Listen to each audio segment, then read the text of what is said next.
billion people worldwide, mostly in Africa, Latin America, and Asia, don't have access to potable drinking water.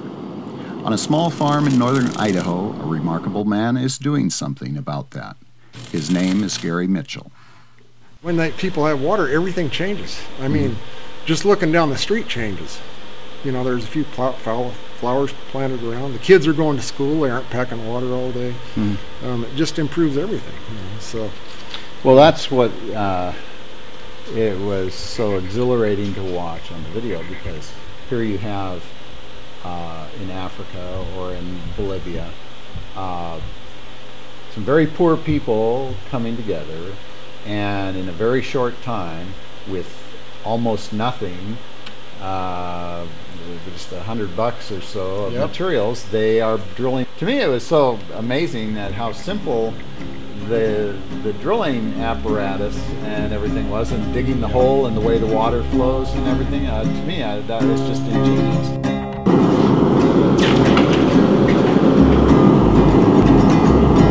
And if we all together just concentrate hard enough, eventually we're gonna make it rain.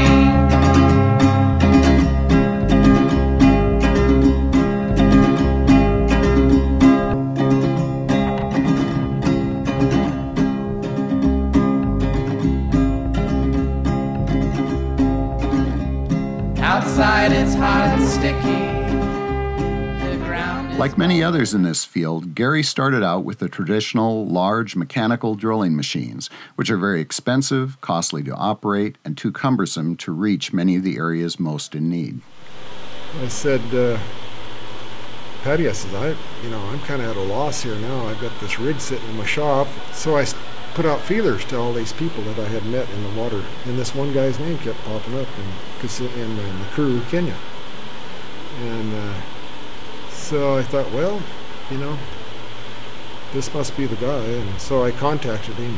Gosh, he just was overjoyed to hear that I might, ship him a well drilling rig. So then I didn't know how to get it there. So I was back here working in the trees one day, and I said, Gary, you got a pretty good story going here. Maybe you need some press on this. And so I called up the spokesman and contacted one of the writers there by email and told her my situation. And man, she came out and she did a full-page article on this well drilling rig.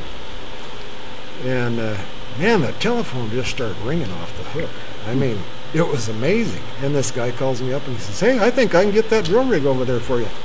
But as in any worthy endeavor, challenges and tragedy will strike. And I was just finishing the drill rig. Then Civil War broke out in Kisumu, Kenya. This is where the rig was going to go. And they had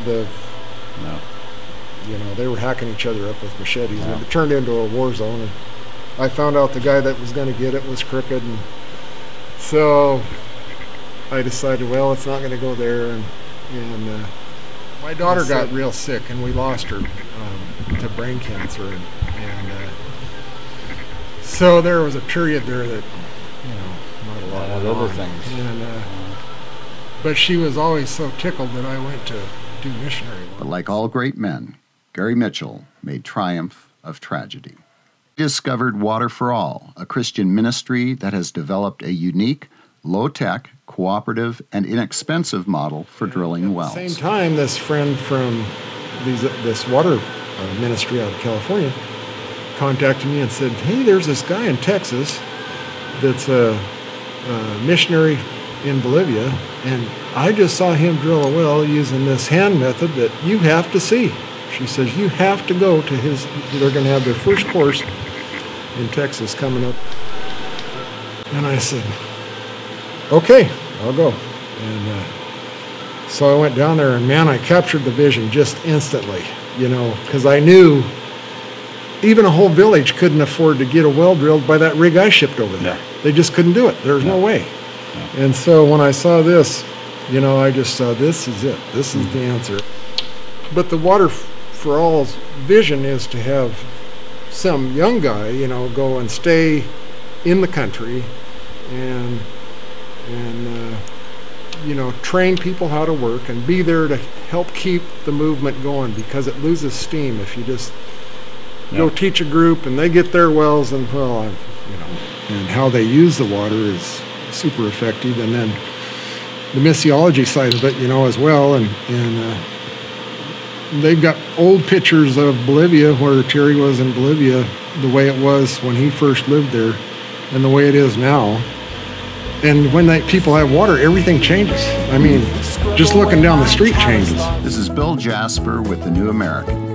For more information, please visit waterforalinternational.org. There's water in the creek, and I will wash away my sad defeats and start this all anew.